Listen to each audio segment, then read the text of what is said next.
DramaCityProductions.com.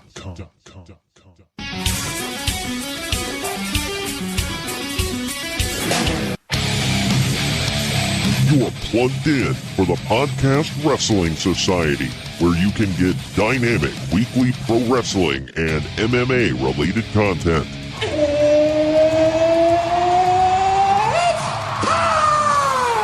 Give us a follow on Facebook, Twitter, and Instagram at PODWRES Society so that you can stay in the know. Space is the place, and the sky is the limit. And if you like what you hear, give us a 5-star review and hit that subscribe button. Woo! Woo! Woo! Woo! Now, your host, he is the one and only Troy Adams. Grab yourself an Appletini and curl up with your favorite podcast. It's the Podcast Wrestling Society. I'm your loving leader, benevolent host, Midwest Monster, and I am your addiction, Troy Adams. And joining me today, he is the coolest, and he is the Frankie Kazarian to my Christopher Daniels. He is one bad influence. It's Greg. What up, Greg? What up? I forgot about the coolest. Yeah, you remember when it said it on Frankie's tights? Yep. That was lame.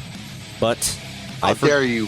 I forgive him because I am a huge mark for Frankie Kazarian. So, and we all know that I have to forgive him, Greg, because I am clearly the authority here.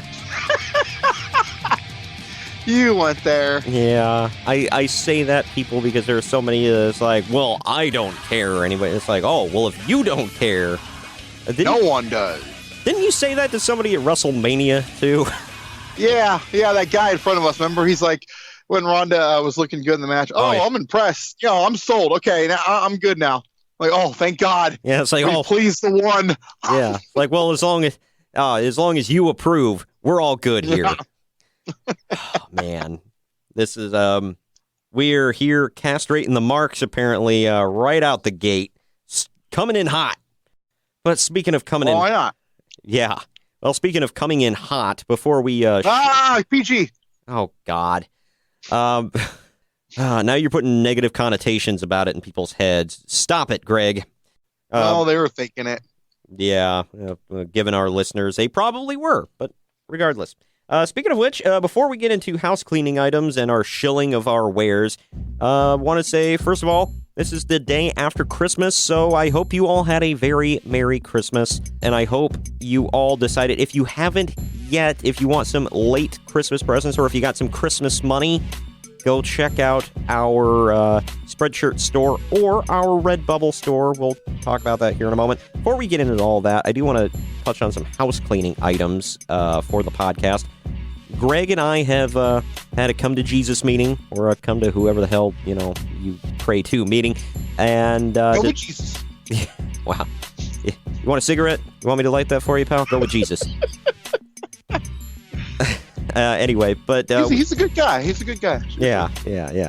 Not racist at all. But anyway, while we're thinking about it, we've talked a little bit about stuff going on. We've looked at our numbers on the podcast and on the YouTube. And first of all of you out there who have been checking out our stuff recently, thank you very much. Episode 13 of the podcast has like over 120 views within a week. That's fantastic. Thank you all. And all of you on YouTube, if you're just listening on YouTube, come hit us up on the actual podcast, man. I post all the links in the description. Follow one of them. Check it out. But anyway, we have decided... YouTube is easier, I get it. Yeah, I know. And you don't have to download a special app for it. You're listening, so that's all. Yeah, exactly. Thank you all. But if you are listening and all that on the YouTube, subscribe! All of our content is fantastic, and I know I'm biased, but seriously, it is. Subscribe and click the little bell to stay notified. If you're listening to the podcast, subscribe to that as well, wherever you happen to be listening. And thank you to our, we've actually gotten a few hits on Spotify recently, so that's always nice. But we have decided, looking at our numbers, nobody seems to give a damn about our lists, bro. And it's sad. And it's sad because we have been doing it for so long. Even before we rebooted the podcast and came to Wooshka, we have been doing it for a long time, and it's fun, but I have a hard time keeping up with the YouTube sometimes with all of that because I try to, up the quality of the videos. But it's nobody's watching, so why are we wasting our time, basically? It's just basically to, have fun for ourselves, and that's not the point of this podcast, I guess. It is to get listens, believe it or not. So, we are discontinuing the list, bro. So, rest in peace, I guess. Either way, anything you want to say about the list being laid to rest, Greg? Yeah, it was fun. I'm glad I don't have to think much anymore. Yeah, because we if there's one thing we hate on this podcast, it's thinking. All right, it's true. We don't think. We write crap down, we read it, and we laugh. That's what we do. That's what this show is all Well, I about. feel like that's what makes it fun, though. Exactly. Do you want us to read off a piece of paper? That'd be lame. Yeah, I know. So there you go. That is out the window. We will be sticking to a more formatted format, I guess. Kyle and I will still keep doing the reviews because there are some that I found out they care more about some reviews that Kyle and I do than others. Seemed like not many people cared about Evolution, but they did care about TLC. You know what I'm saying? Yep. So it's hit and miss. So we will continue to bring you those, and Greg and I will continue to bring you these type of shows, the look back retrospects. And after 1995, we have a new format for you. We have our next 3 formats already laid out. So, and I'll tell you what, Greg, I'm very much looking forward to them. Should be really fun. It's gonna be good. Oh, yeah, but this is only episode 2, or only part 2 of the 1995 retrospect, so we have 7 more to go after this. Hold on to your butts. It will be fun, though. But I just started In Your House 1. God, it just, I'm already 1 match in, and I'm like, does this show be over? Oh, man. Oh, man. But I have to suffer through it. Either way. I do have one thing. It's sort of a news story. It's more of rumor/news story I just wanted to discuss with you. We'll cover it in a couple minutes. But real quick, I do want to let you all know about how you can advertise with the podcast and us being on WrestlingWithWrestling.com. If you want to get out to a wider audience, not just on the platforms we're on and with YouTube and everything, but also on the Wrestling with Wrestling website, here's how you can advertise with us, and here's what WrestlingWithWrestling.com can offer to you.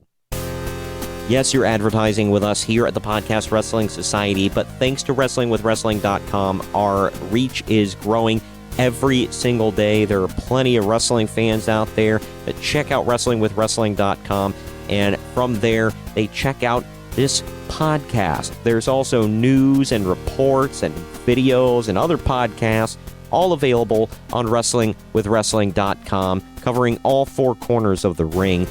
And if you want to know how to advertise with us, we will do spots in the form of 10, 15, 30, 60, and 120 seconds.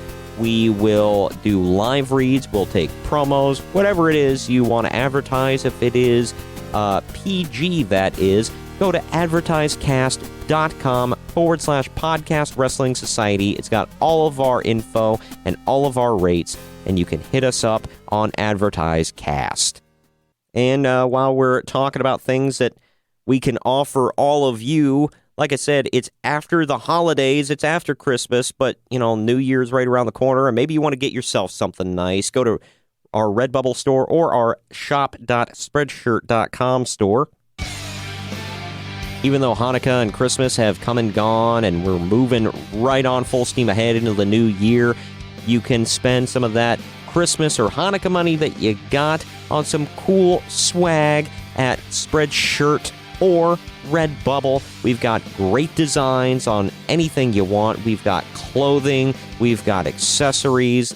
You can get t-shirts, hoodies, hats, buttons, phone cases, tablet cases, mugs, travel mugs, water bottles, tote bags, duffel bags, an assortment of stuff. And if we don't offer it on the stores, either it's not available or you can hit us up and we can try to hook you up in some way, shape, or form. We won't leave you hanging. Hit us up on social media, but definitely check out our 2 stores. It's redbubble.com/people/pod-rest-society, like the social media, or you can go to shop.spreadshirt.com/podcast-wrestling-society and get the look, bro. And that about wraps it up for the shilling of our wares. There's one news story I wanted to talk to you about, Greg. You want to... I kind of want your... It's more rumor than news because there's... rumor and innuendo. Yeah, basically. It's not... Nothing is 100% confirmed. Depends... Like you always... Your favorite quote, well, depending on who you ask. It's not confirmed yet. But, I kind of want to get your opinion on it because it's something that you and I talk about frequently, and I know both of us have... very strong opinions on the matter. I guess I should play our news sounder here real quick. The ring bell, bro. All right, time to get into the news. Just a couple things I wanted to go over. The first, I'll save the big discussion one here for a second. Real quick, Mark Haskins has made his Ring of Honor debut, or I guess he hasn't officially made his Ring of Honor debut yet, but he has signed. And he's booked for a few shows. And Bandito is set to make his Ring of Honor debut in January. So that's cool. Some new talent coming in. Ring of Honor's really been snatching people up. So that's cool to know. Yeah, people. Well, I mean, some of them are bigger names in the indies. Some of them, meh. Well, they got the Pirate, so there's that. Yeah, but when you lose, like, your 4 biggest things, you're going to need like 12 small things to replace them. Yes, and I will say they didn't exactly have like a groundswell under them of people they can elevate to that level. However, they're trying, and hopefully Ring of Honor turns stuff around real quick and tries to be a more serious contender. I'm not talking to WWE, obviously. That would be dumb. However, I'm hoping that they step it up, and get some more stars going here, besides just, the ones we know about, like Flip Gordon and Jay Lethal and whatever. But the thing I really wanted to talk about, and I'm not seeing, like, actual news stories about it, I've seen things here and there, but apparently, and wait till I get the whole thing out before you say something smart-ass about it, because I know you will. There are 3 options here I'll get to, 3 doors we can open for this story. First part, apparently WWE has made some big deal offers to the Bucks and to Cody. Allegedly, the Cody deal was for like 7 figures, which just blows my mind, because I like Cody, but 7 figures. That's why I don't believe it. Yeah. And he is a big star outside of WWE. And the Young Bucks are possibly the biggest stars outside of WWE, or, even bigger. Yeah. But apparently, allegedly, they made these offers to those 3, and all 3 of them said, no, we want... Basically, they're saying we want bigger offers if we're going to accept it. I'm like, holy crap. Now, there are 3 doors we can open with this story. 1, it's all false. All of it. 2, it's 100% true. And 3, they're working everybody. Like, part of it's true, part of it's not true. I honestly think it's number 3. Yeah. Well, I'm wondering, it's like, did they accept an offer? Not the ones they're talking about, perhaps, but they accepted an offer, and they're just working everybody, and they're going to show up as the Elite and whatever. And apparently it's just going to be those 3. Kenny Omega is still doing his thing over in Japan, and he may stay over there. He may come be with his boys. You never know. Marty Scurll has made it clear he's sticking around in Ring of Honor. And I don't know what the hell Hangman Page is doing. Like, I don't know. If I was the Bucks and Cody, I'd be like, hey, do you want to come with us? And, like, just throw him a bone. It's like, hey, can you bring our little buddy along? I don't know. I don't know. It's and I like Hangman Page. He and Jeff Cobb really. I mean, they tore it up. Final Battle. That was a great match. Oh yeah, and Jeff Cobb is damn good. Yeah, I'm a little biased though. Yeah. Jeff Cobb is great. And I don't think Hangman Page gets the credit he deserves. He's not fantastic, but he's really good. I've always kind of liked the cowboy gimmicks. I don't know. I don't know why. I'm not from the South and have no emotional connection to any of that. But I mean, you and I like James Storm and all that, and I always liked his gimmick. But I don't know. We'll see where it all goes. It's an interesting development in the wrestling world. Either way, it could mean big, huge things for everybody involved. Big league. Already got coming to WWE. Vince McMahon's paying for it. Wow. And I bet you're happy that now you will be able to attend the MSG Supercard show, the G1 Supercard show. That's the plan, as long as it's not The Rock going into the Hall of Fame. Yeah. Or The Undertaker. Those two will make me just skip that altogether. I heard that if Supercard show. Well, I heard when they put The Undertaker in, they're wanting to put him and Kane in, not together, but separately in the same class. You know what I mean? That's just a rumor I've heard, but you never know. And there's a petition going around to get Bulldog into the Hall of Fame, but I don't think Vince McMahon is going to listen to an effing petition. He'll put in who he wants to put in. So either way, a petition. Yeah, that's almost as good as those online ones that gets a couple hundred signatures. Well, I guess Ted DiBiase was pushing it before Christmas and all this other stuff. But yeah, so I haven't really heard any rumors about who's going in this class. Have you? Nope. Not a one, actually. It's weird. Yeah, I know. Usually by now you hear some rumblings, but I don't know. Real quick, just to close out the news segment here right before we go to our first break, UFC has canceled January's 233 card after the main event fails to materialize. I was pretty ticked because we were going to go to that. Yeah. But I'm going to go to the Royal Rumble instead. Well, yeah. Well, if my buddy can go with me, and he's probably going to listen to this, and he better make up his damn mind and do the right thing. Do it. Just do it. But anyway, also Ben Askren versus Robbie Lawler has been rebooked for 235. Oh, God, Lawler's going to kill him.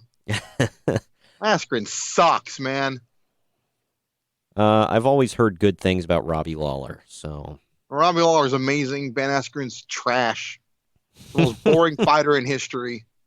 Isn't that the one they got for Mighty Mouse? Yep. God. What a hell of a trade, huh? Yeah, right. An actual draw for this guy. They essentially dissolved a division to get this guy. Yay. Yep. And apparently, for all of you listening in, and we do have European listeners, so this is for all y'all, UFC is returning to BT Sports in the latest UK-Ireland TV deal. So you can see the UFC. You can see the UFC on BT Sports over there. So good for y'all. Any other UFC stories that I haven't covered? This past weekend was a Fox card.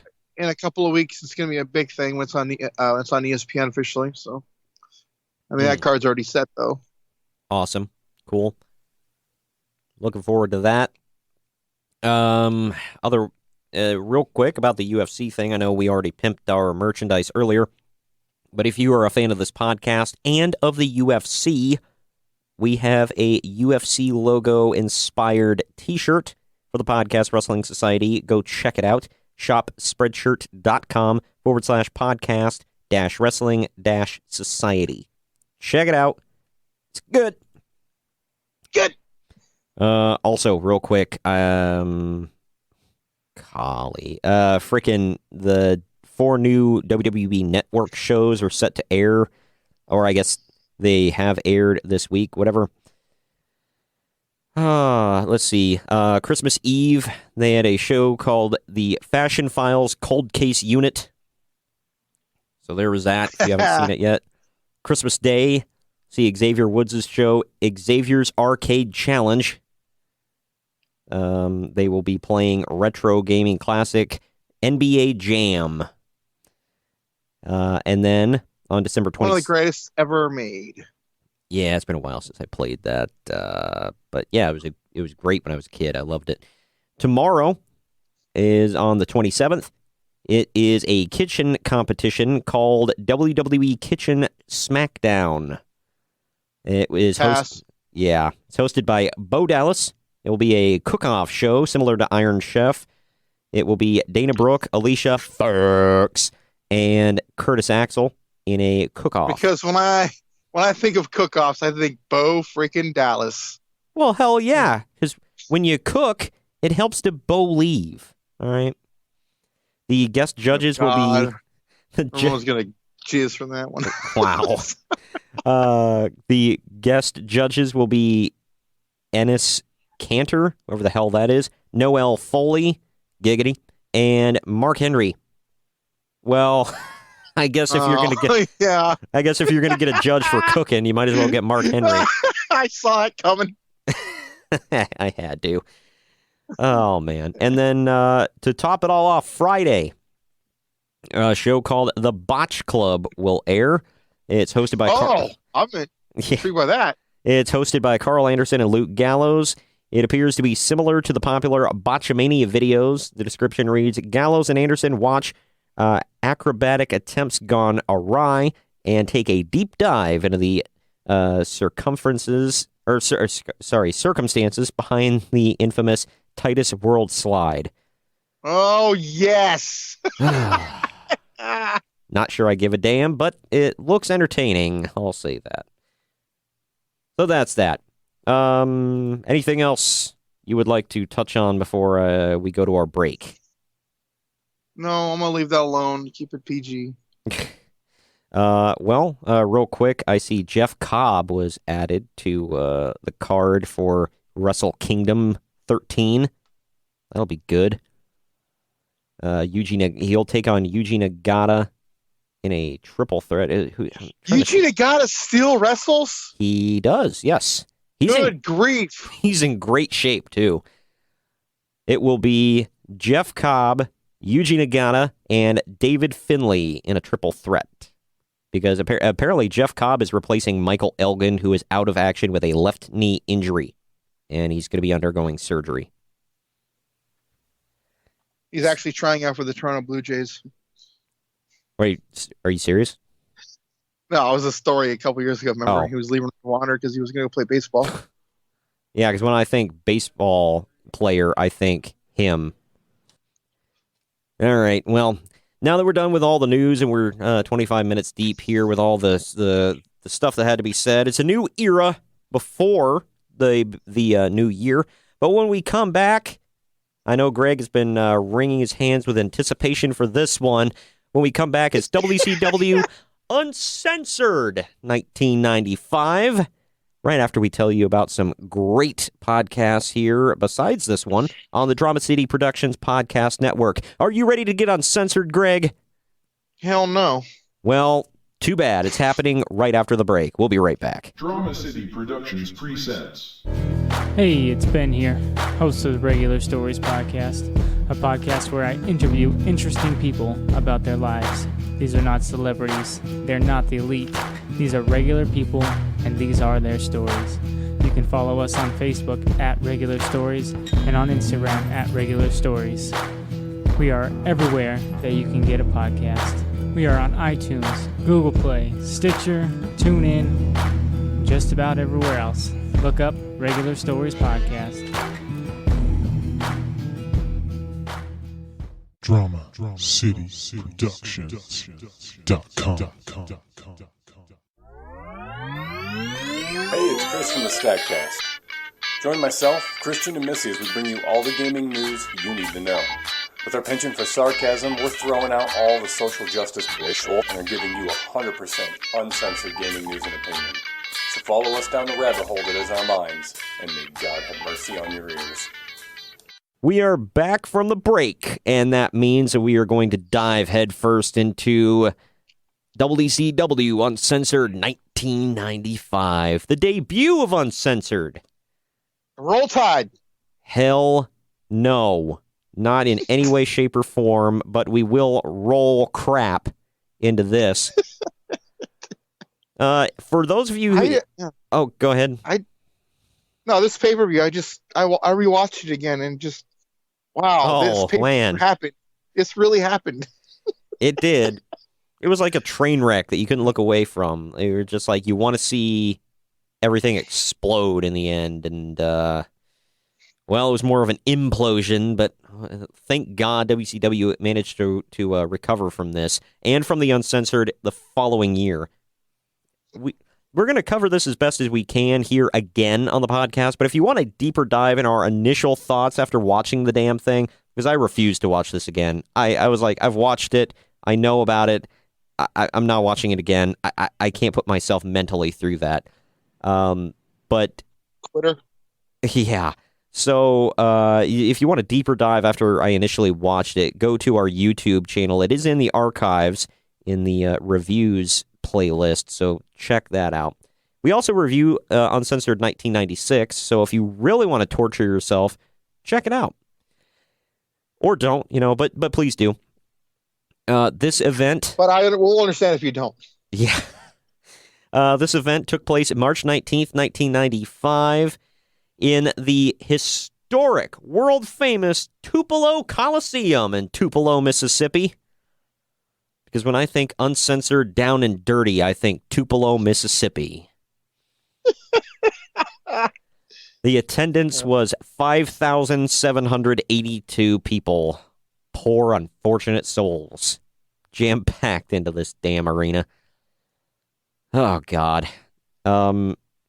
See, a lot of people get this one confused with next year's. See, next year's is the one with the triple Doomsday cage. This one is really bad, but it's not the triple Doomsday cage. Oh, God. The fact that you just said that, it's like, wow, there's another one that exists. Yeah, I know. From what I read, it was 97's was better, wasn't it? I mean, I don't know. It can only go up from here, I guess. I want to say yes by default. How about that? Nice. I've never seen it. Yes, with an asterisk. Well, this. I did watch WrestleMania 11 all the way through, and I rated the matches myself. This one, I refused to watch it again, like I said, so I went off of Uncle Dave's ratings. Well, of course you did. Well, of course. Well, they're the only ones out there, so we'll go off of them. The opening match. This sets the tone for the whole show. This opening contest. It is the Blacktop Bully versus Dustin Rhodes in a King of the Road match. Going off of Wikipedia here, the King of the Road match took place in the caged-off trailer of the Blacktop Bully's 18-wheeler truck as it was driven, supposedly, around nearby roads. But it wasn't. We'll get to that in a minute. Yeah. No, I want to get to it now. This is epic. Well, the object of the match was to climb to the top of the trailer's cage and sound a horn positioned there. First of all, about this cage. These guys are over 6 feet tall, and this chicken wire fence cage thing was like 6'5", I'd say, maybe 6'7". So they could have reached up and got this thing, but they had to make it look difficult to climb it. I realize they're going down the side of they're going down the road, but god dang, how incompetent are they? And they had hay and hay bales all over the place at one point. Hell yeah, why wouldn't you? I don't, you know what, that's a good question. At one point, Bobby Heenan on commentary made a comment about the back of that truck smells like Dusty Rhodes' living room. Yeah. It was something. Ah. But Bully sounded the horn for the win. WC. This match was actually taped. Yeah, what a win it was. Oh, yeah. And they set off a ton of pyro back in the arena when he won. Like he just won the Royal Rumble and he was going to WrestleMania. That was the most hilarious part about it. I think they were setting off pyro in celebration that this damn thing was over. But regardless, this match was actually taped days earlier outside of Atlanta, Georgia, and was heavily edited due to WCW's strict no bleeding policy at the time. And yet it still came out like that. Oh, yeah. Dustin Rhodes and Blacktop Bully were fired for blading during this match. They were blading during this match. Like, whatever happened to pick your spots, brother? Like, don't blade just to blade. Like, this match was not made any better or worse because of blood. Nobody gave a damn. They fought on the back of a freaking semi-trailer. I think it resulted in a couple of firings too, didn't it? Yeah, I just mentioned Dustin Rhodes and Bully were fired. I mean, a couple more. I mean, no, well, I think, there was one more. There was Mike Graham was fired. He was the agent for the match, and apparently he had suggested to them. Yeah. He, for all of you that want to know who Mike Graham is, look him up on YouTube. Mike Graham never drew a dime, and it's him talking about multiple people who, in his opinion, never drew a dime. It's fantastic. It's a great montage. My favorite was Jeff Jarrett when he said, "Smashed 1,000 guitars, never drew a dime." Yeah, but you know, and in all due respect to the deceased, because you know he drew a lot of dimes in his day, right? Exactly, Mike. I mean, I know freaking Graham. I know. Whenever I went to the Coliseum of the Cow Palace, and it was like, I hope Mike Graham's on this card. Yeah, Mike Graham versus Boris Zukov, main event. Anywhere in the country. Exactly. I threw out Boris Zukov because it's the most obscure name I could think of. But anyway. And you had to pick someone else who's passed away. You could have picked another name. Is he dead? Sure. I didn't know that. Yeah. Well, my condolences, I guess. But either way, total time for this match, 13 minutes, 6 seconds, because we needed almost a quarter of an hour for this crap. Oh, man. Yep. Well, Uncle Dave gave this match -2 stars. Well, it's your gospel, so. What do you mean, mine? Nothing. Yeah, because I follow him religiously. You quote him a lot. I don't quote Dave. What are you... God. What are you on tonight? Are you smoking something that I don't know about? Wow. We'll get to LT later. Anyway. Oh, God, we will. Well, okay. Let's say you were to rate this match. What would you give it? Half a star. Wow, you'd actually give it a positive rating? Okay. Okay. The announcing was funny. It was, but I mean, you have to do something to entertain yourself when this is going on. Speaking of, man, it just doesn't get any better, does it? This next thing, it can. Well, it won't. Be positive. It might. No, it won't. Just a warning. Next, we got Meng with Colonel Robert Parker versus Jim Duggan in a. I can't believe these words can actually leave my mouth, but they are in a martial arts match with Sonny Ono. With Sonny Ono as the special guest referee. Uncensored. Yeah. Anything goes. A martial arts match between the Samoan and the American football player guy. Okay. Well, I used Wikipedia for that last match. This one, I couldn't find a description for it on there, so I used this website I got to credit them, Wrestling 20, it's supposed to be years, but it's YRS.com. So go check them out for some funny stuff here. But what they said was what Jim Duggan thought when he heard martial arts match that made him choose ripped jeans and a ripped sleeveless tee. I have no idea. But Duggan pre-match at least was an absolute riot, acting like a drunk uncle at a wedding with his refusal to comply with the referee's orders. So he was just Jim Duggan. Basically, yeah. And he was a complete dick to the referee who did nothing heelish to him at all. So he was just a dick of a babyface. Meng, which, okay, this is something that's always annoyed the hell out of me. His name is Menj. Meng. They don't call him that. They call him Ming. Like with an I. Like what the hell? Maybe it's like a Tongan thing. I don't know.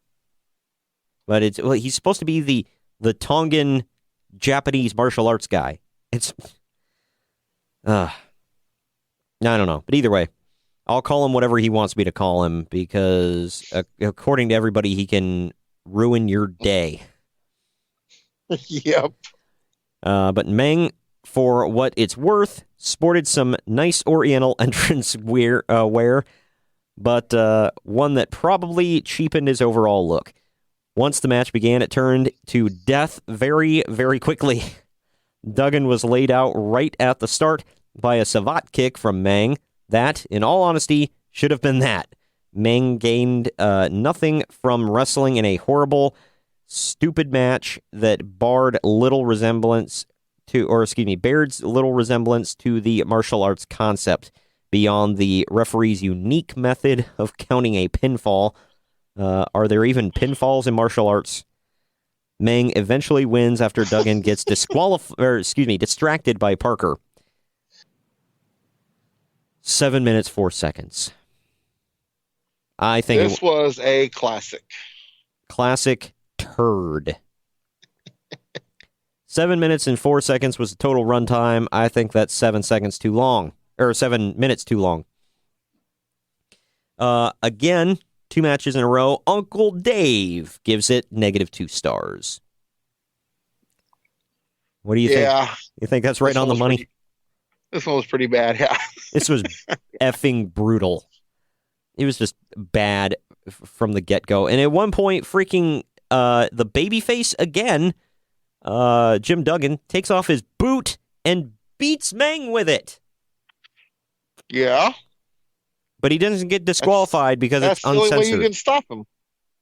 Yeah, by beating him with your boot. And he doesn't get disqualified because it's uncensored. However, then that begs... And yet, in that first match, a lot of stuff was censored, huh? Yeah. But I also have to ask, then what the hell are the rules of a martial arts match? I think you kick him and get a point, right? They never specified. They never did say. They just kind of like left it up to us to know what the hell they're talking about. And what the hell do points matter? He won via pinfall. Dumb. Don't question it. Dumb. That's what it is. See, you clearly didn't watch it again. You don't appreciate the match. No, I didn't watch it again because this was a brutal. Masterpiece. The first time I watched this match, I wanted to put my head through the wall. Crap. Who booked this crap? The booking committee. We'll blame them. That's what Tony Schiavone always does. This next match doesn't get much better. It gets a little better, but not much. Arn Anderson with Colonel Robert Parker. Yeah, it's him again. Taking on Johnny B. Bad. Yeah. We see a lot of Colonel Robert Parker in 95, so he is synonymous with one of the worst years in wrestling history. Hand in hand. Yeah, right. He is taking on Johnny B. Bad with Rock Finnegan in his corner. Hell yeah. Apparently that is Johnny's boxing coach. This is a boxer versus wrestler match. Yeah, and it was... Yeah. So I assume, because they don't exactly, again, the rules are never fully laid out before a match by anyone. I assume that the rules for this were that Johnny had to fight while Arn had to wrestle. Yes. Right. Okay. That was the whole build up to it. But it was uncensored. And we will get to that. I'm sorry, just thinking about it. I'm going back to Wikipedia for this one. The boxer versus wrestler match between Johnny B. Bad and Arn Anderson was billed as having 10 3-minute rounds with a rest period of 1 minute between rounds. Anderson's WCW television title was not on the line. That will be a common thread through this entire event. Remember that. Or don't. The rules stated... Well, it's uncensored, unsanctioned, anything goes. No titles on the line. Yeah, no titles. 3 champions had matches this night. None of them defended their belt. None. And it was not a situation either where like, oh, the world champions in a tag match. Nope, it could have been on the line. Yep. And here I guess I don't recall. Did they actually say the rules in the event? Because I don't remember that. I remember them talking about building up to the event. I don't particularly remember during the event. Because they might have. Because I guess the Wikipedia says the rule stated that Anderson, who was quote the wrestler, could win by pinfall or submission, and Johnny B. Bad, as quote the boxer, could only win via knockout. Right. Okay. Well, Johnny wins. Or correct? Yes. Johnny wins via knockout when he puts a bucket over Arn's head and punches it. Uncensored. And they have the nerve to knock Doink the Clown. Yep. Man, he didn't even do silly crap like that. But, well, I mean, here's the thing. Why didn't he get disqualified? Uncensored. Yeah, and nonsensical. The match ends 22 seconds into the 4th round. Uncle Dave actually liked this one. He gave it 2.5 stars. Okay. I think he vastly overrated it, but okay.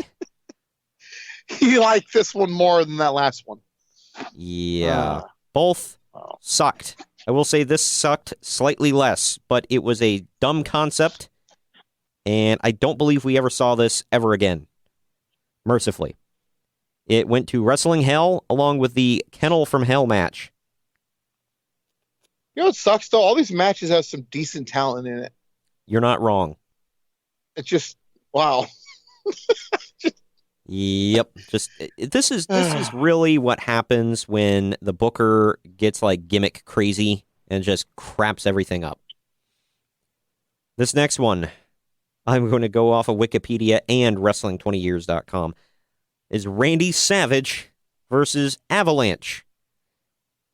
And like you just said about great talent, Randy Savage, and I mean, Avalanche is not bad for a big guy. He's not great, but you know, for those of you that aren't aware, Avalanche is Earthquake, John Tenta, Golga, the Shark, whatever the hell you want to call him.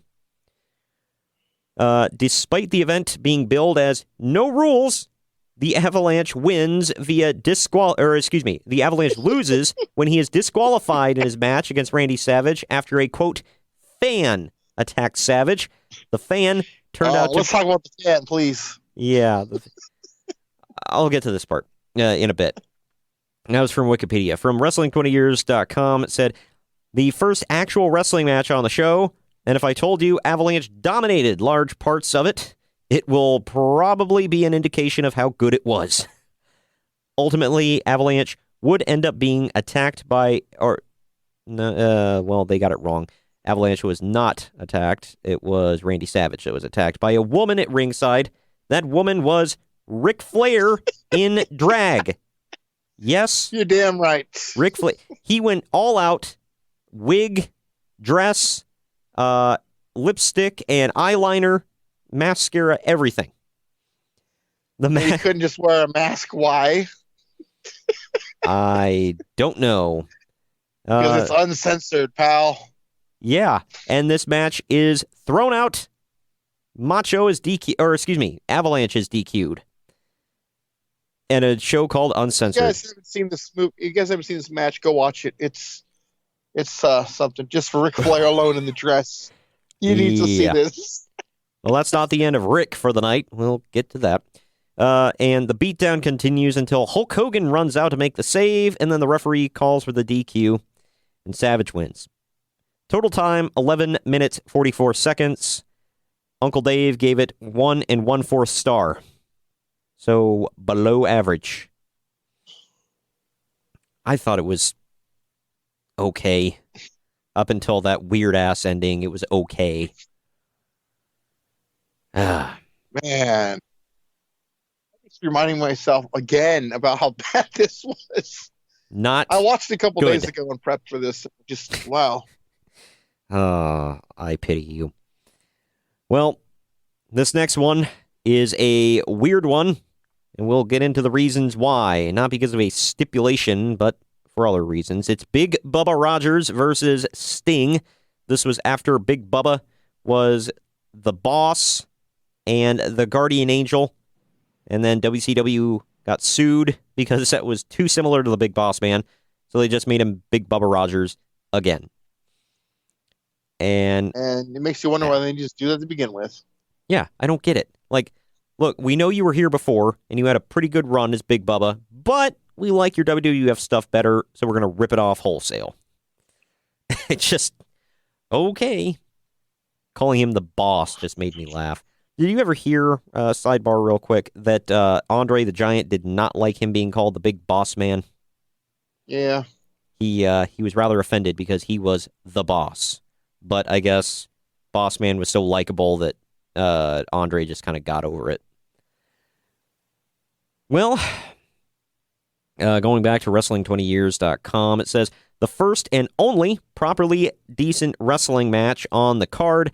Sting injures his knee going for a leapfrog, and that forms the basis for the rest of the match, which basically involves Bubba working Sting's knee. Sting rallies, even going for a splash, but Bubba kicks out. Eventually, Sting goes for a body slam, but buckles under the weight, and surprisingly, Big Bubba effing Rogers picks up a clean victory over Sting. Yeah. Look. I remember watching this as a kid, and I was like, what? Look, I like Ray Traylor's work, okay? And I was a fan, not necessarily of Big Bubba Rogers, but of Big Boss Man. But what the hell is going on when he just picks up a clean win over Sting? What the hell? Maybe they're going all out with him. Did they? No, I just maybe they thought they were going to. Yeah. I'm just trying to make sense of it. No sense can be made. 13 minutes, 43 seconds. One of the better matches on the card. Uncle Dave gave it 1.5 stars. Or, excuse me, 2.5 stars. So, about average. It was what it was. It was okay. It was good. Ish. It was good. It was probably the least weird thing on the whole show. And that's saying something when Big Bubba beating Sting clean is not the weirdest thing you're going to see tonight. Oh, it gets better, too. Oh, yeah. We've got 2 more matches to go. This next one, the Nasty Boys versus the Harlem Heat with Sister Sherry. Harlem Heat's WCW Tag Team titles, as we mentioned earlier, are not on the line. Well, why would they be? Exactly. Because you can't exchange titles in a Falls Count Anywhere Texas Tornado Tag Team match on Uncensored. That just goes against everything that we built this company on. Oh, my God. This is happening, by the way, 1 month after, if you guys remember our last podcast, the Nasty Boys thought they won the world tag titles. No! They got disqualified for throwing Booker T out of the ring over the top rope, which is apparently... And so they get rewarded with a rematch that's non-title. Yep. This was weird. Well, let's just run down what the hell happened, I guess. The Nasty Boys and Harlem Heat ended up in the concession stands, where the participants attacked each other with cotton candy, soft drinks, and other nearby objects. That comes from Wikipedia. According to Wrestling20years.com, it says a gimmick concession stand, a cornered-off gimmicked concession stand, that formed the basis for the Falls Count Anywhere matches. Both teams were funneled down the aisle way towards the stage area with a concession stand with no customers or servicers. So apparently they saw this one coming. Here, both teams... We all did. Both teams went to work on a piece of flooring that quickly became an ice rink once the drinks and other items had been used. After both members of the Heat had been covered in mustard, Knobbs hit a body slam for a 3 count. You heard right. Yeah, this really happened. They really had mustard was involved. For good measure, Sags... And just before you wonder, it was uncensored. They did not censor the mustard. Oh, well, yeah, it had to be yellow, though. It couldn't be red, or that, no buys for that one.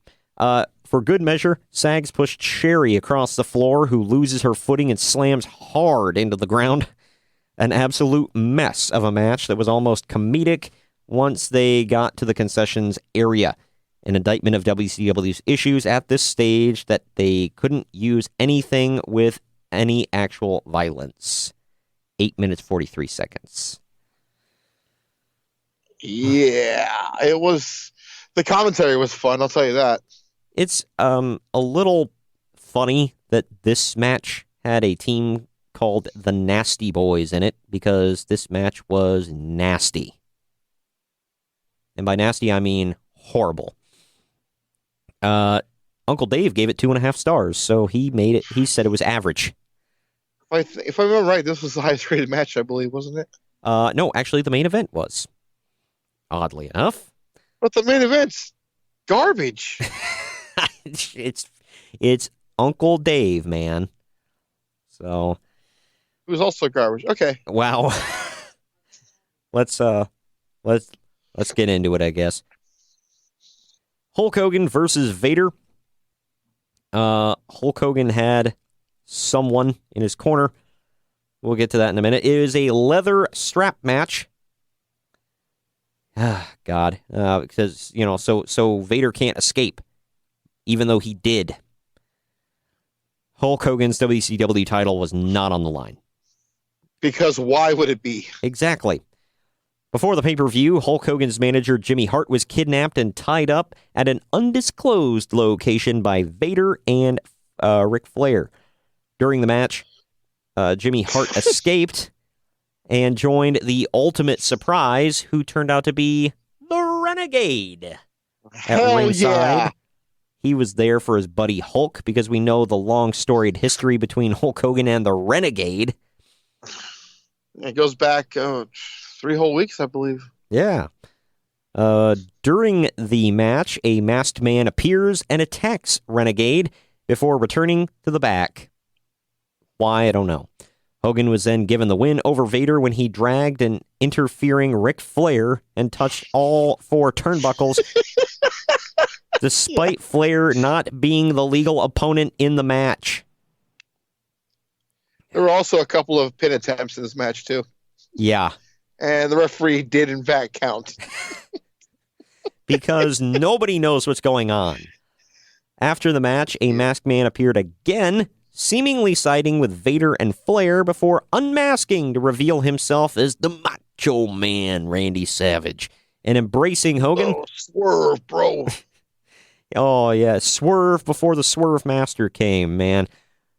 But he embraced Hogan, Renegade, and Hart.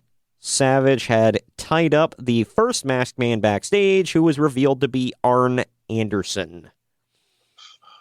Swerve. Not bro. Ed Leslie. Nope. Weird. It couldn't be Ed Leslie, because he had his face smashed at the previous month's pay-per-view, I guess, or 2 months ago. I don't know. I don't know what was going on in WCW in this time frame. It was bad. Well, look at this event. Clearly, WCW didn't know what was going on in WCW. Blame it on the booking committee, pal. This match went for 18 minutes and 21 seconds. It's a long time to drag this crap out. Uncle Dave... Yeah, they literally dragged. Yeah, they did. Uncle Dave gave it 3.5 stars.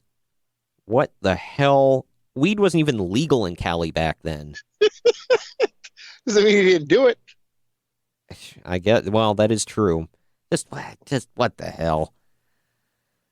He has some weird standards for match. I just think he has a hard-on for Vader. Whatever. I mean, God rest his soul, but seriously. He was a Japanese guy, so, I mean... That's true. Not by birth, but by fame. So an 8 stars in the Tokyo Dome. God. You're not wrong. Well, he would have at least doubled it, so it would have been, a good 7-star match over there. But yeah, so anyway, that was that. Any closing comments about Uncensored before we move on to our next crap? Yeah, go watch it. It's or 3 hours of your life. Yeah, you'll never ever get it back. I'm sitting here wasting your life. I'm sorry. And if you want to go watch it. Yeah. And if you want a different take on the first time I watched this junk, go to our YouTube channel. Like I said, it's in the reviews section. It's something. Go check it out, I guess. Word. But we're going to take another quick break right here. When we come back, we're going to the WWF side. We're switching it up this week. WCW first and then WWF. This next show is actually better than Uncensored. When you're comparing it to what Uncensored was, this next show is a masterpiece. But it's not good. I'll just say that. And it's one of Greg's personally most hated events ever, I believe. It's up there. When we come back, diving into WrestleMania 11 after we tell you about some great other podcasts besides this one right here on the Drama City Productions Podcast Network. DramaCityProductions.com. Hey folks, Brandon Fisher here, the host of Sack 'em Up Sundays, the newest comedy podcast to be put on the Drama City Productions Network. Tune in each week as we get really stupid talking about things we know absolutely nothing about. From politics to true crime, movies, to hypothetical questions that go absolutely nowhere. Each episode is filled with at least an hour of hilarious and super offensive content. So join myself and my co-host Dipsy D each week as we get real, talking about absolutely nothing. You can find us at iTunes, Podbean, CastBox, and pretty much anywhere podcasts are available. Also, be sure to follow us on Twitter at EM_SAC to keep yourself updated on shows or to drop us ideas for things to talk about. We're always looking for things to discuss. And we are back and in full swing for WrestleMania. Are you ready for this, Greg? Hell yeah. I have to start off by saying, I'm going to read a couple because I have final conclusions, but some of them I need to read now. You and I have mentioned stuff like this before where we said this felt like an episode of Raw, basically. Yeah. This event... Exactly what I say about it. Yeah. Think about this. This event clocked in, and I realized not, factoring in for commercial breaks that Raw has, which, if you take those out, it makes it shorter. However, how long was Raw in 95? Was it 1 hour or 2? 1. 1? Okay. Well, I guess this was an extended episode of Raw then. WrestleMania clocked in at 2 hours, 25 minutes, 26 seconds. That's insane. And I realized, okay, I'll add in an extra 10 minutes because they cut out the performance by Salt and Peppa, which, broke my heart. There was actually 2 performances they cut out, yeah. They from them. Really? Yeah. Oh, I did not know that. Well, either way. So I'll factor in an extra 10 minutes. Yeah, I'll say. Still, 2.5 hours for WrestleMania? It's like 7 hours now. What the hell? Oh, they packed a lot of content in. Yeah, sure they did. Let's just get into it. WrestleMania 11. No! We're going to do it. Yes, have to, Greg. WrestleMania 11 took place from the Hartford Civic Center in Hartford, Connecticut because, that's a WrestleMania venue. April 2nd, 1995, the attendance was only 16,305, which is, I guess, respectable, but, by today's standards, that's like a microscopic audience for WrestleMania. Well, it took place in like a small venue in Connecticut, I believe. Yeah, it did. Yeah, Hartford Civic Center. Yeah, it just, which, it was packed, but it was the Hartford Civic Center for WrestleMania. Oh, they got to keep it local. Yeah. From what Bruce Pritchard said, it was like more of a, Vince wanted to stay home kind of thing. It's like, well, we have a base in Connecticut. Like, I guess. They start off by showing all the celebrities that are, quote, starring in the show. Like, and these are in order, Pamela Anderson, Jonathan Taylor Thomas, Jenny McCarthy, Nicholas Turturro, Salt and Peppa, who are rubbing up against Bret Hart shirtless, and Lawrence Taylor's All-Pro Team. Yeah, featuring a future Four Horsemen. Yeah, I like that. Before he was ever on WCW television, Steve Mongo McMichael was at WrestleMania.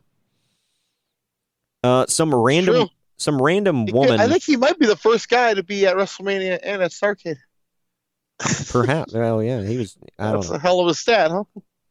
Yeah, frickin' Mongo. Oh man, he was an entity unto himself. Anyway, some random woman opens up singing "America the Beautiful." I apologize if I got this wrong, but I think she's involved with the Special Olympics. That's what I got out of it. I think she might have been blind, actually. I think. Oh, I think she was, but they were showing clips of like the Special Olympics and stuff behind her, so I assume had something to do with that. I could be wrong. I don't know. Either way, so they do that. This is back when WrestleMania actually used to open with America the Beautiful. And then we get into our first match. Boy, was it a good one, I guess. It was the Allied Powers, who, for those of you that don't know, was Lex Luger and the British Bulldog. They took on the Blue Brothers, Eli and Jacob Blue, to be known in the future as the Harris Brothers, Skull and 8-Ball. Yeah, a whole bunch of names, yeah. Yeah, and what were they? Gerald and Patrick in WCW. Creative Control, yes. Yeah. They were accompanied to the ring by Uncle Zebekiah. For those of you that don't know, is Dirty Dutch Mantel, or what was his name? Is Zeb Coulter. That's it. The Dirty Dutch. Oh yeah. And that mustache, man, was epic. I didn't put that in my notes, but it had to be said. The Luger Bulldog team they come out to a weird remix of Bulldog's theme with some rock music playing. The match. Oh, it was Luger's theme. Oh, it was actually Luger's theme with Bulldog's Rule Britannia in it. Ah, well, I mean, it sounded cool, and the team looked cool. They were not cool. They must pose. They did. We'll get to that here in just a moment. The match ends with the Blue Brothers going for a powerbomb on Luger, but Bulldog jumps off the top rope for a sunset flip on the one trying to give the powerbomb. It looked weird, but he got the win off of a sunset flip. Ton of fireworks go off afterwards. They pose for like 5 minutes. This match went for 6 minutes and 34 seconds, by the way. I said it was a solid match, but it was below average. Nothing like blown. It just, who the hell cared? And Vince McMahon made mention, I have a feeling that this team is going to team together for a long, long time. And I think you mentioned they were together for like 3 weeks. Something like that, yeah. So, way to go, Vince. I gave this 1.5 Uncle Daves. I think that sounds about right. Yeah, below average. But then they send the camera back to Nicholas Turturro in what was supposed to be Pamela Anderson's locker room. It was not. They're not getting audio from Nick, who is actually in, I guess, the green room. Jenny McCarthy comes up to him. There's no sound. They just cut away after a while. After they just give up on it and bail.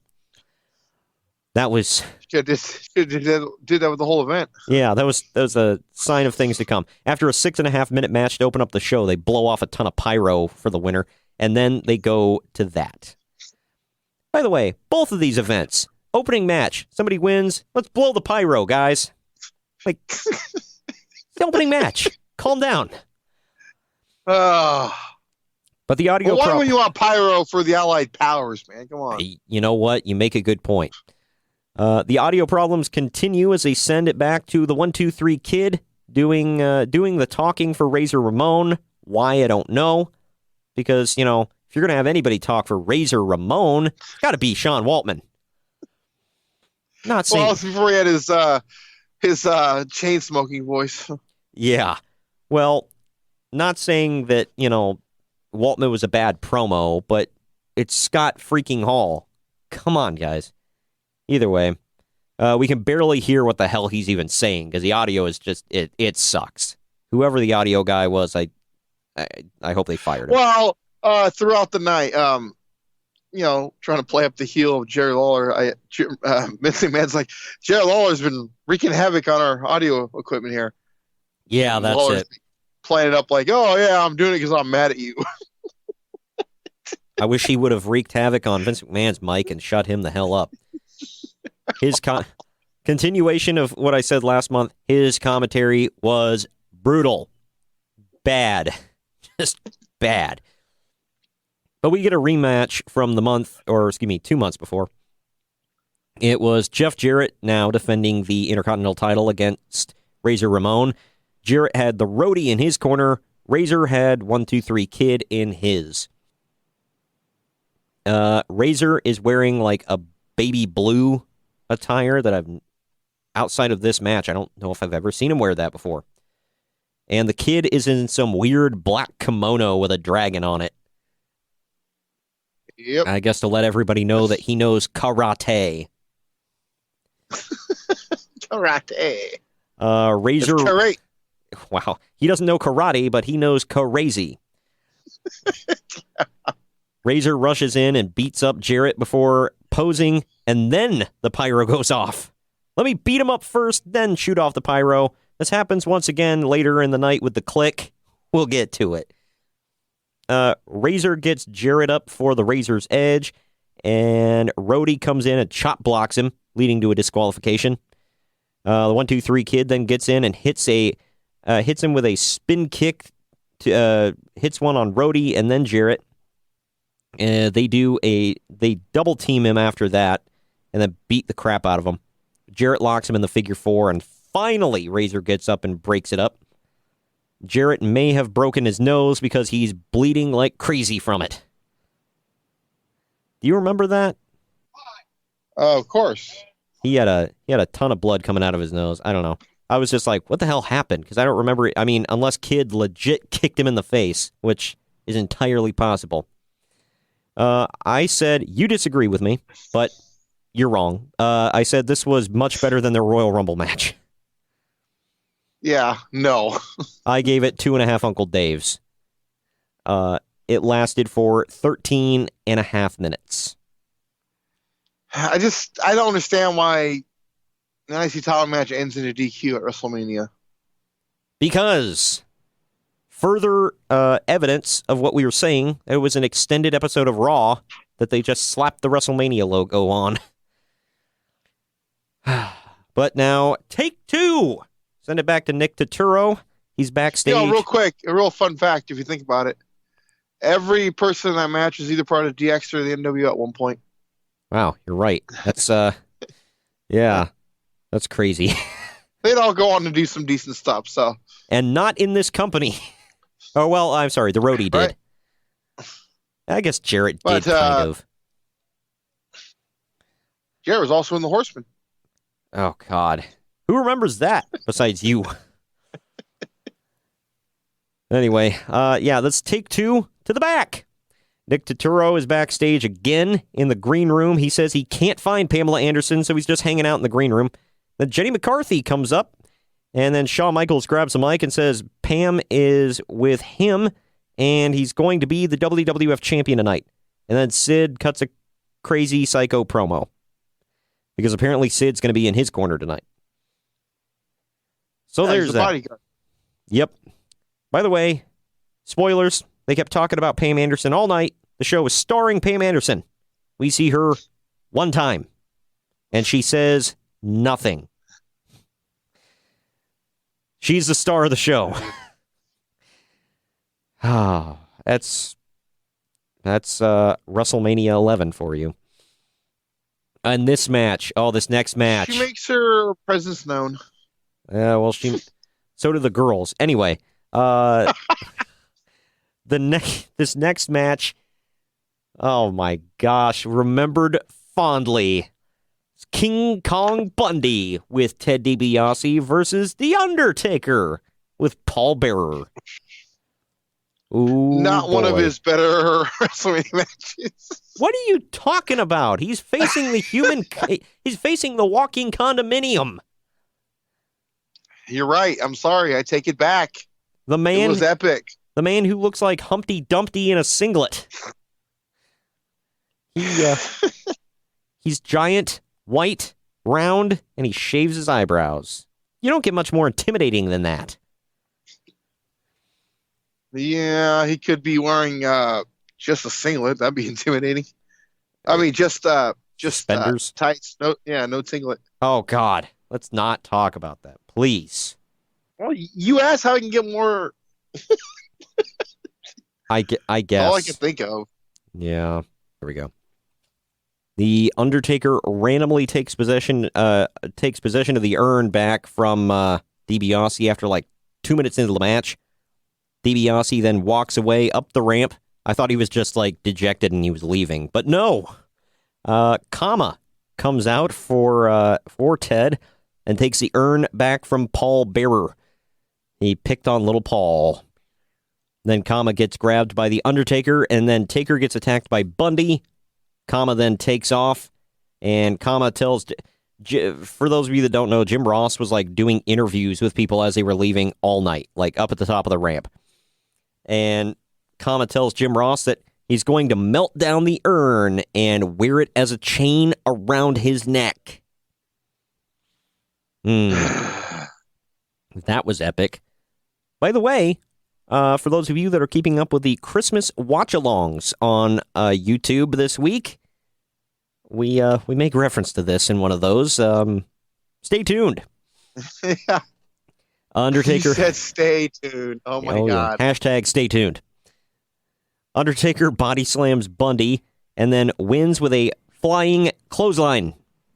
Bundy then rolls out, no-sells it, and walks out like with DiBiase like he's just perfectly fine, even though he was just down for a 3 count. Okay. Yeah. My final conclusions of the match, I said not as bad as I think others say it is, but it is definitely not good. Too much BS going on. That's all I know. I gave it 1.5 Uncle Dave's. Maybe one of the worst Undertaker matches I've ever seen in my life. Yeah, but I mean, by default, it's better than him versus Giant Gonzalez ever. Right? I guess. But... You don't think it's better than that? Oh, man. Well, which one are we talking about? I mean, all of them. Oh, then yeah. 6.5 minutes this went. I forgot to mention this. Uncle Dave gave it a 0.5 star. So. Wow, that's generous. Yeah. That opening tag, he also gave a 0.5 star. I don't think it was that damn bad. Like, good Lord. And then Razor versus Jarrett, he gave 2 3/4 stars. So that's the only one he actually rated it higher than I did. Oy. He's seeing something I'm not there. All right. Here we go. Nick Turturro is backstage again in front of Pamela Anderson's locker room. He says that her and Shawn Michaels had a blow up, and she's now upset. Whatever. A bunch of football players come up, and Steve Mongo McMichaels calls out Kama and actually cuts a pretty good promo. That's one of the only things I could ever say good about Mongo, is he was a decent promo guy. And then another football player whose name escapes me calls out Tatanka and calls him the cigar store Indian. Yeah. And then calls him... That was Chris Spielman. Oh, okay. Yeah, he calls him that, and then he calls him Tonka Toy. Oh, it was great. Good stuff. That's not racist at all. Hell no. And then we get more Nick Turturro, because that's what this event needs to really spice it up. What was his name in The Longest Yard? Do you remember? Brucey. God, yes. What was the show he was promoting here? He was on NYPD Blue. Yeah. God. That's the most 90s thing ever, like this show. Speaking of the most 90s thing ever, he goes into a dark room and finds Bob Backlund playing chess with a little boy. Because that's not creepy. Nope. It's Jonathan Taylor Thomas, who is wearing a tuxedo. Because you gotta rent a tux for WrestleMania. He asks if they've heard that Pamela Anderson is missing. Jonathan Taylor Thomas looks confused as hell. Backlund then shouts out how you people with cameras are what's wrong with the world today, and says, "Who's Pam Anderson?" Oh, I love that. Jonathan Taylor Thomas then gets a checkmate, and Backlund says, "That's what's wrong with society today, all these young people taking advantage of their elders." He then quizzes Jonathan Taylor Thomas on random things, and JTT gets all of the answers right. Backlund then storms off in a huff. This segment was effing weird. What's wrong with the world? I just... So much going on to talk about here. Backlund's a madman. This segment was weird. Whatever. Anyway.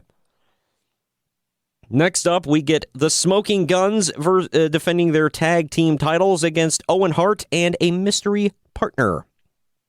While Owen was trying to introduce his partner, Vince and King wouldn't shut the hell up. They just talked the whole time over Owen's promo. And he introduces his partner, who is, and I hate to, speak ill of the dead here, but seriously, the massive Yokozuna. He was large and in charge at this point, more so than before. Not as much as Heroes of Wrestling, but... No, that was ridiculous, but still big. And he comes out with Jim Cornette and Mr. Fuji. Man, Jim Cornette came out, and this event instantly got better. Mother effer. Should have came out of a box. Should have come out of a box. It would have been a big box. Oh, he's a big ass. But anyway. Mother effer. Thank you for that. The Guns cut a promo backstage, and Bart sounds like he's a stuttering moron. He was just... You don't get the actual, the appreciation for how bad Bart Gunn was on the mic until you watch this. Owen did... He can legit kick your ass, though. Oh, I'm sure. Yeah, he could. Unless your name is Butterbean, then he'll rock your world. But Owen did... Let's see, this match went on for 9 minutes, 42 seconds. Owen did 90% of the work. I'd say a good 8 minutes worth of the work. And then I might be lowballing it. But either way, Yokozuna would just come in once in a blue moon for 5 seconds, then tag out.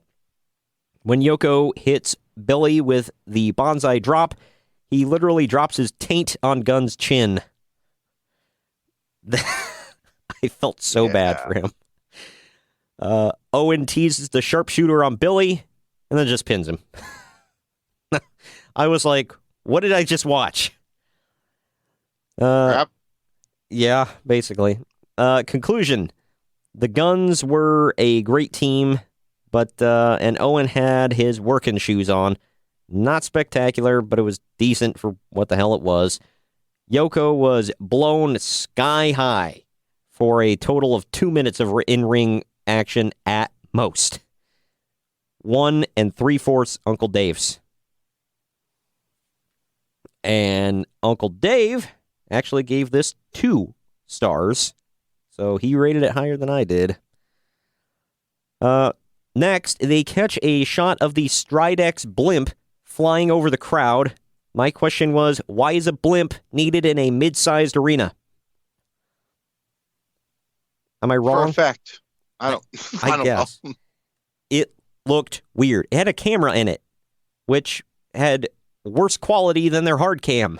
It sucked. But next we go to Todd Pettengill, who's interviewing Bam Bam Bigelow. They're showing clips of his feud with Lawrence Taylor.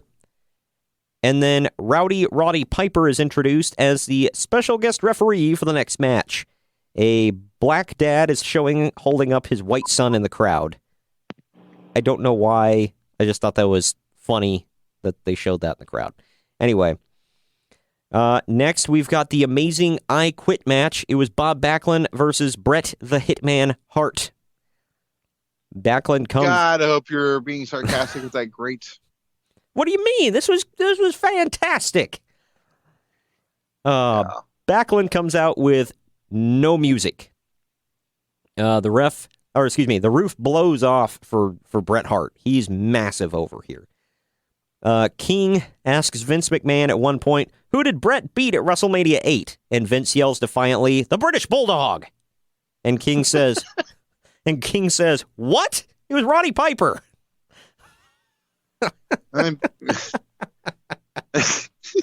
Vince McMahon didn't know what happened in his own company 3 years ago. Well, he was in the middle of that steroid trial, WrestleMania 8, so. Sure, we'll make that excuse. Oh, man. The first 2.5 minutes, Bret beat the tar out of Backlund. Finally, Bob makes a comeback and starts going from submission hold to submission hold. Bret eventually reverses the crossface chicken wing, locks in his own, and Backlund finally gives up. When Jim Ross interviews Backlund on the walkway, Bob is looking all over all crazy, and he says, I saw the light, and then he walks away. I don't know what the hell that was. Other than Backlund didn't take his... Yeah, other than the fact that Bob didn't take his pills that day. Final conclusion, it wasn't completely horrible, but not entirely exciting. Fairly boring. It had a big fight feel with Piper there, but that's literally where it stopped. Hardly any excitement. I gave it 2 3/4 Uncle Dave's. Half a star. Wow. You gave it half a star. Uncle Dave gave it 1 1/4 star. I apparently way overrated this 9.5 minute match. It was garbage. It was not exciting. Nick Turturro is backstage again, and he tells Vince that they can't find Pamela Anderson anywhere, so they made some, quote, celebrity changes. Whatever the hell that's supposed to mean. Then Todd Pettengill interviews Diesel backstage, who just just talks about how he's going to prove that he's the best and he's going to kill Shawn Michaels. Pretty straightforward promo. And next, we go to the best match on the card by default. And it wasn't a bad match, so don't take that as me burying it. But just when you've got so much other crap on the show, this by default is the best. It is the World Heavyweight title match. Jonathan Taylor Thomas is introduced as the special guest timekeeper, and Nicholas Turturro is the special guest ring announcer. Hooray.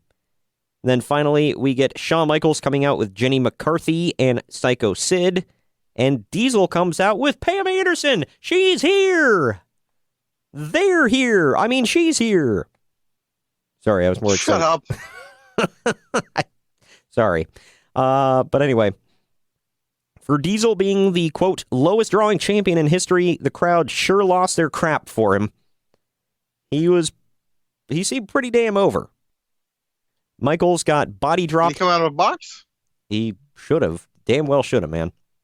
But Michaels got back body dropped outside of the ring before Pamela Anderson even comes in. And then Diesel poses with her, and then the pyro blows up.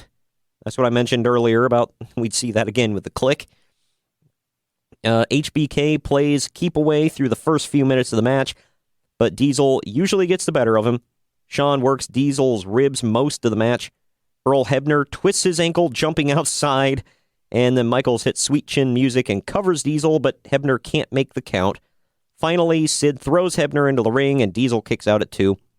Sid pulls out a freaking pocket knife, and he cuts the top turnbuckle pad off the corner. Why not? He's a bodyguard. He should be armed at all times. When you look like that, why do you need a knife? It's surprising he doesn't have a pair of scissors on him, but Oh, God. Wow, you went there. But, when your name is Psycho Sid, I guess why wouldn't you have a knife on you? I'm going to cut a fool. But anyway, Diesel slingshots Shawn, but Shawn goes into... Cut a fool. Shawn goes into the second buckle. Diesel hits a jackknife, sort of. Shawn literally flips and lands on his ass. Yep. Diesel, Kevin Nash in interviews has said this was Shawn Michaels' way of making him look bad, and he said Shawn could have given himself a powerbomb and made it look better. Diesel gets... That was rough. Yeah, it was the worst looking sell of a powerbomb I've ever seen. Diesel gets the win. Michaels doesn't take much time to sell that jackknife. He gets right the F up and gets the hell out of there. All the ringside celebrities come in and pose and celebrate with Diesel. Yay! Diesel must pose. Yeah. My final conclusions, the match was pretty good for being a little guy taking on a big guy. Diesel's selling was pretty great. I don't think he gets enough credit for that. Shawn now clearly has stakes to the WWF title. That is coming later, I assume, but we'll cover that in future episodes. I gave it 3 3/4 Uncle Dave's. Uncle Dave gave it 4 stars. So we're similar. That's shocking. Yeah, he 4 stars. I mean, it was a good match, but damn. Total time was 20 and a half minutes. So had some good time. It was by far the longest match on the card. We now go back to Todd Pittengell. He's interviewing Shawn Michaels and Psycho Sid backstage, and Michaels says that he should be the WWF champion, and he shows the replay of Hebner not being there to count. And then Michaels says that he proved he's the best, and if he has to, he'll prove it again. Then next, you ready for the main event, Greg? Hell yeah. This was not a main event anywhere in the world, but it was something. That's a main event in Connecticut. No, what's that saying, though? Salt and Peppa are standing on the stage next to the entrance ramp. We already talked about they cut their performance out because apparently they don't have rights to the music. Let's see. Yeah, that hurt me. No, I know, right? Yet they have that one song that they can play over and over. The $1 Million Corporation is introduced one by one. Nikolai Volkov comes out looking goofy as hell, wearing a tuxedo t-shirt. They all jog to the ring, and Ted looks like he hasn't jogged in years. I hate to say that, but yeah, he just, I don't know. He looked out of shape and weird at this point. LT's All-Pro team are then introduced. It's Ken Norton Jr., Chris Spielman, Ricky Jackson, Carl Banks, Steve McMichael, who the crowd blows their crap for. I don't know why. He was a bear, and they're in Connecticut. And Reggie White. Then Salt and Peppa dance all the way through their entrance. One by one, the football players knock the $1 Million Corporation off the apron, making them look like jabronis. Which they kind of were, but that's beside the point. By the way, where was Virgil at this point? You know? What is this, 95? Yeah. No clue.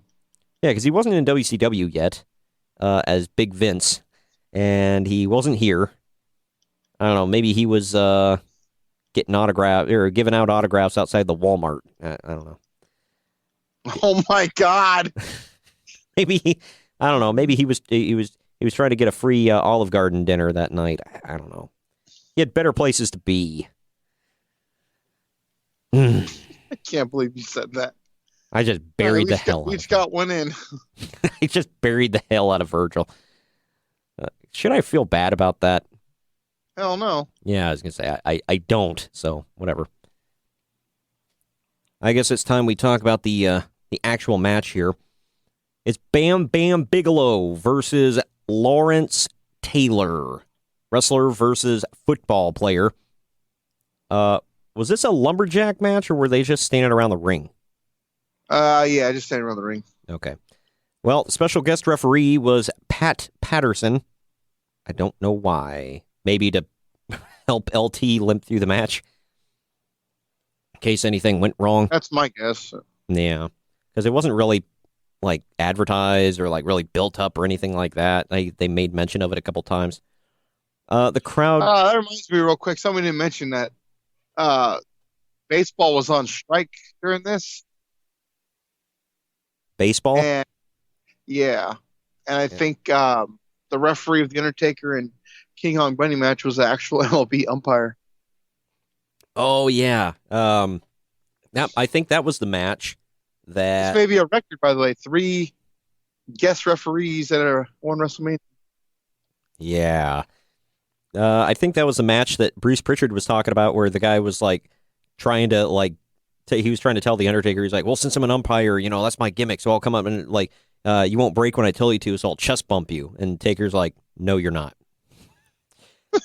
And then he told like Pritchard and all them later, he was like, I swear to God, if he chest bumps me during this match, I'm killing him. And so they had to tell him to cool it.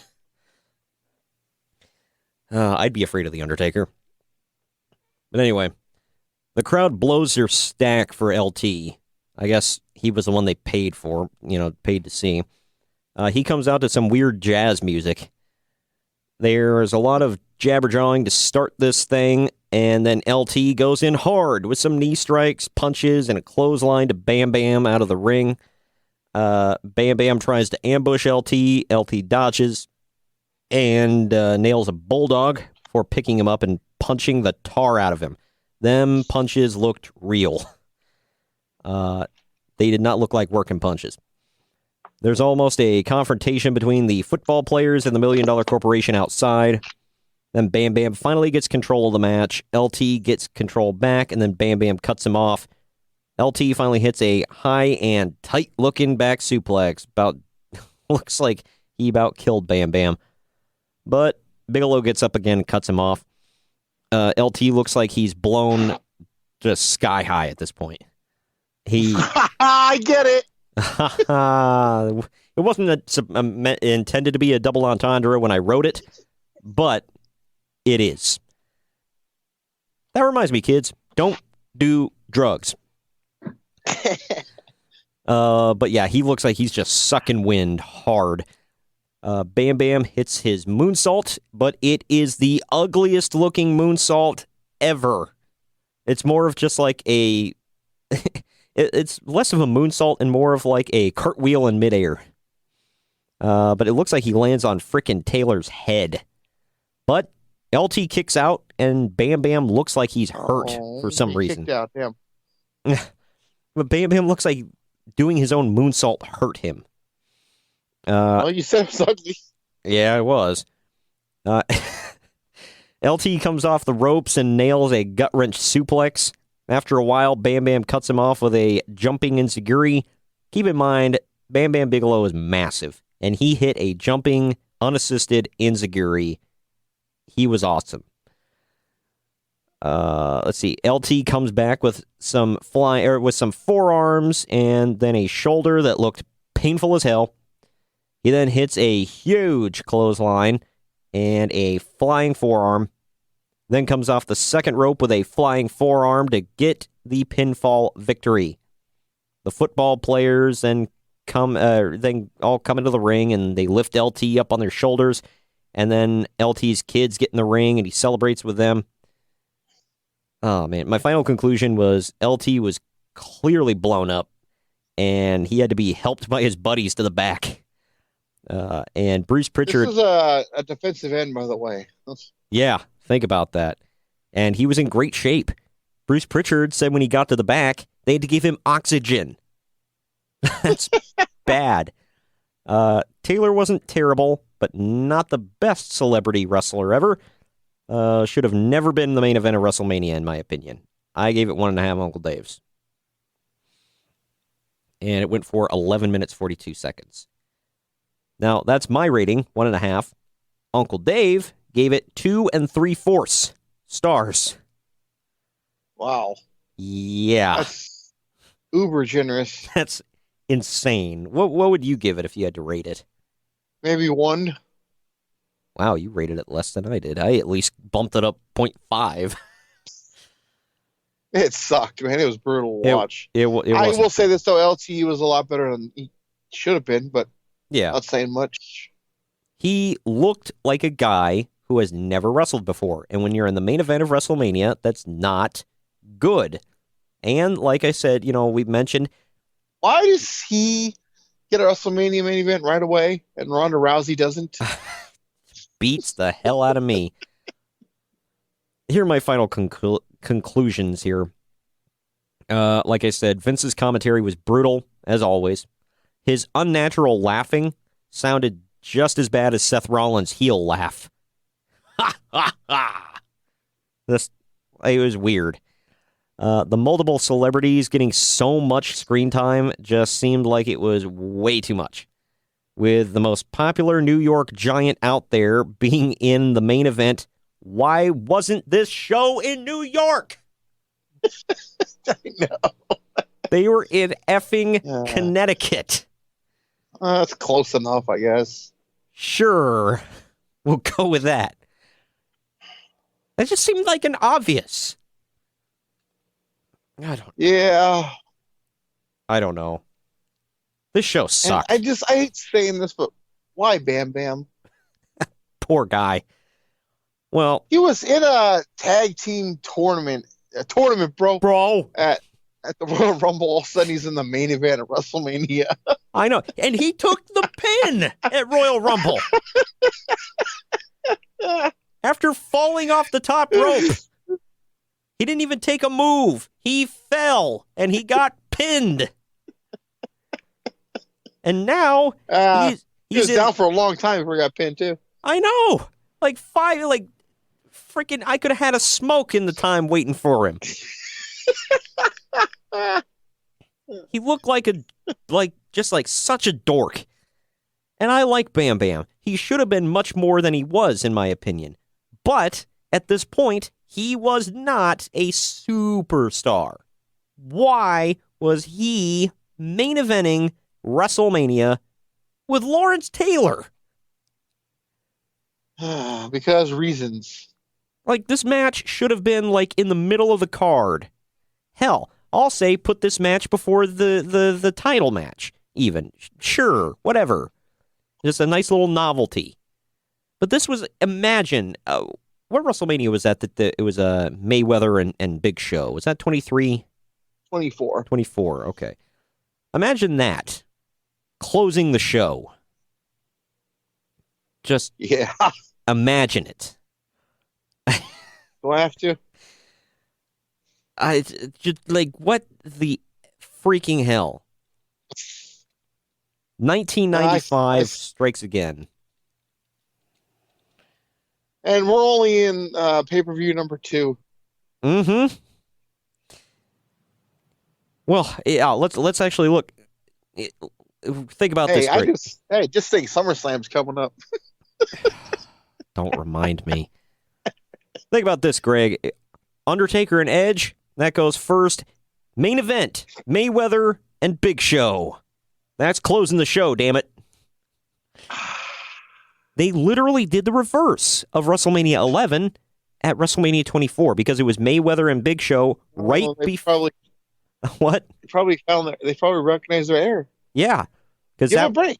It was they corrected it. Give them some credit. Yeah, I am for not being so stupid. It was almost identical because it was Mayweather and Big Show in a match that went 11 minutes 40 seconds. LT versus Bam Bam went 11 minutes 42 seconds. And then the title match, which was an amazing match between Undertaker and Edge, closed the show at 24 minutes. And Diesel and Shawn was 20 and a half minutes. So they were like, we're going to do WrestleMania 11, but flip it. And then we're going to make the undercard. Was damn good, though, too. Yeah. WrestleMania 11 just sucked. Well, I was about to say, it's like, we're going to do WrestleMania 11, but flip it, and the undercard is not going to suck. Speaking of undercards suck, we're moving on. Next week, it is going to be In Your House. We're in your house. Number one. And they're giving away a house. They are. I forgot about that until I started watching that damn show. They're giving away a freaking house. On this, which has now been foreclosed on, by the way. True story. That's the best part of this whole thing. But yeah, so that's that. In your house, they were trying to bribe you to watch their crap show by giving you a house in Florida. But that's in the hurricane season. It gets better. It gets better. You can't make this up. Holy hell. But anyway, we'll get into just all of the epicness that was In Your House 1. And we'll follow it up with when was that? Because the WCW event, that was May. Was the other one? Okay, so I think what? The first In Your House? Yeah, so that was June. It's in May as well. It's in May. Oh, okay. Well, either way, 2 May shows. In Your House, and then we'll also be covering Slamboree 95, a Legends reunion. And look at some of the matches on there. It's well, real quick, I see this right off the bat and just makes me even more excited. Eric Bischoff is filling in on commentary for Tony Schiavone, who took time off to undergo neck surgery. So, hooray! I love Eric, but he's no Tony Schiavone. But what's that say? Look at some of the matches, though. Well, real quick, some of the legends on the card that they are inducting into the WCW Hall of Fame, which lasted very long. Big John Studd, Gordon Sully, Dusty Rhodes, and Tony Inoki, Terry Funk, Angelo Poffo, and Wahoo McDaniel. Okay. Yeah. Yeah, the matches. God dang. I'm just looking at why. The Nasty Boys and Harlem Heat again. It's Road Warrior Hawk in a singles match. Sting and Big Bubba Rogers again. Wahoo McDaniels versus Dick Murdoch. Why? Because it's 1972, apparently. Oh my gosh. And then Kevin Sullivan versus the Man with No Name. Hell yeah. Who you may know better as... Well, what should we call him today? Big Brother Booty? Sure. He went by that at one point, by the way. Brother Brutai, Brute Force. These are all real, by the way. The Clip Master.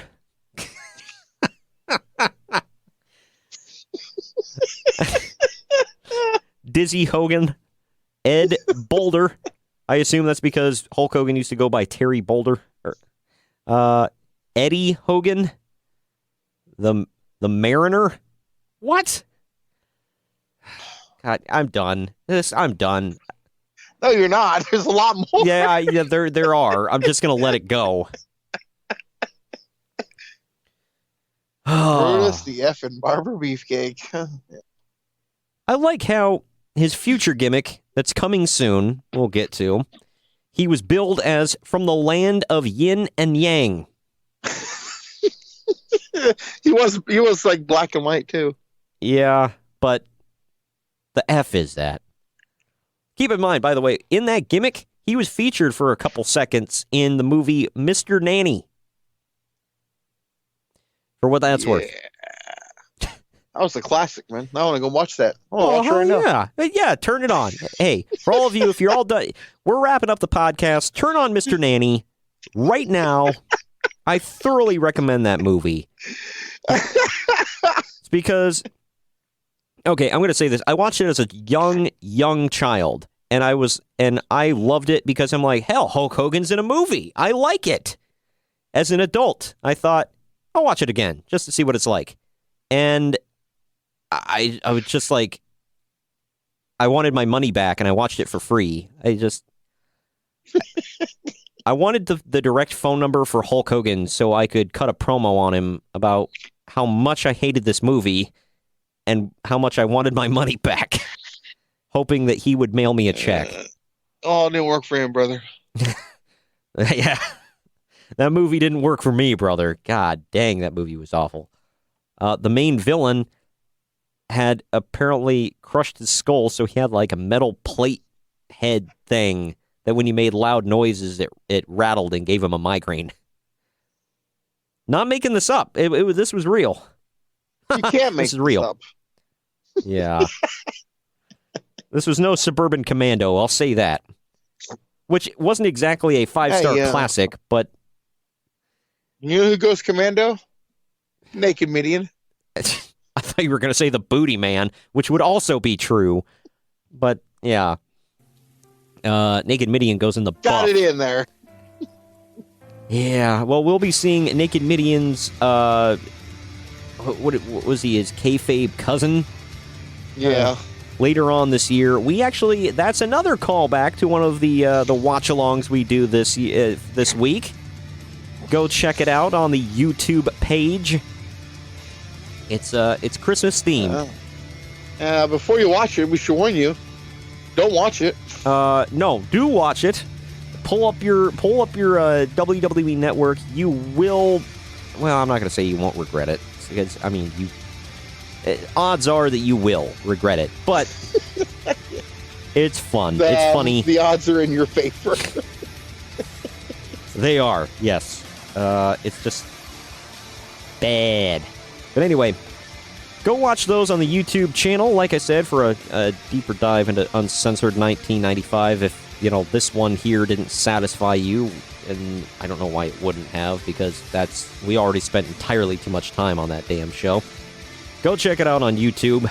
Thank you all, by the way, for our new watchers, listeners, etc. And go buy yourself some swag.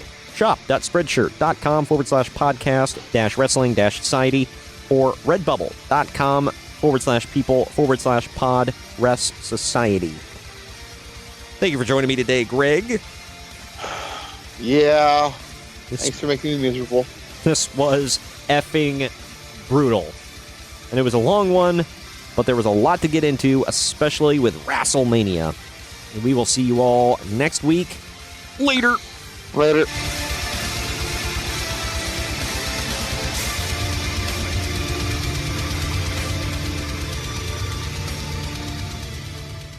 This has been a Drama City production.